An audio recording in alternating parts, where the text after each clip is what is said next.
आप सभी को मेरा नमस्कार। मेरा नाम आस्था तोमर है। मैं कक्षा 9वीं की छात्रा आज सरदार वल्लभ भाई पटेल की जयंती के उपलक्ष्य में एक भाषण लेकर उपस्थित हूँ। 31 अक्टूबर को लौह पुरुष राष्ट्रीय एकीकरण के शिल्पकार भारत रत्न सरदार वल्लभ भाई पटेल की जयंती मनाई जाती है। सरदार वल्लभ भाई पटेल का जन्म 31 अक्टूबर को गुजरात के नडियाद में हुआ। जब भारत आज़ाद हुआ तब हमारा मुल्क 550 से भी ज़्यादा छोटी बड़ी देसी रियासतों में बटा हुआ था। इन्हें हिंदुस्तान में मिलना बेहद ज़रूरी था, जो कि एक चुनौतीपूर्वक कार्य था। कई रियासतें भारत में न मिलकर खुद को अलग स्वतंत्र रखना चाहती थी। सरदार पटेल भारत के पहले उप प्रधानमंत्री और पहले गृह मंत्री थे। उन्होंने देश के एकीकरण में बेहद अहम भूमिका निभाई। यही वजह है कि उन्हें राष्ट्रीय एकता का प्रणेता माना जाता है। सरदार पटेल अपनी बेहतरीन नेतृत्व क्षमताओं के लिए भी जाने जाते थे।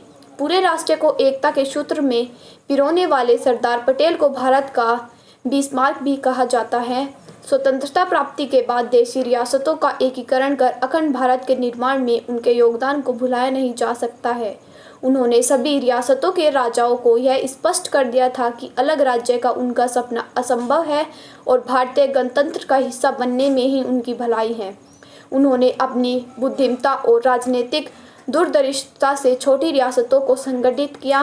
भारत के भौगोलिक एकीकरण में सबसे महत्वपूर्ण भूमिका होने के चलते उनकी जयंती को देश में राष्ट्रीय एकता दिवस यानी नेशनल यूनिटी डे के तौर पर मनाया जाता है।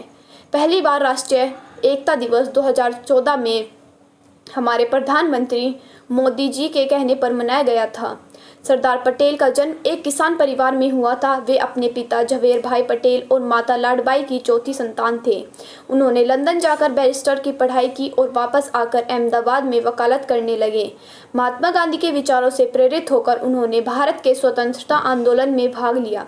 स्वतंत्रता आंदोलन में सरदार पटेल का पहला और बड़ा योगदान 1918 में खेड़ा संघर्ष में था। उन्होंने 1928 में हुए बारडोली सत्याग्रह में किसान आंदोलन का सफल नेतृत्व भी किया। बारडोली सत्याग्रह आंदोलन के सफल होने के बाद वहां की महिलाओं ने वल्लभ भाई पटेल को सरदार की उपाधि प्रदान कर दी थी। धन्यवाद।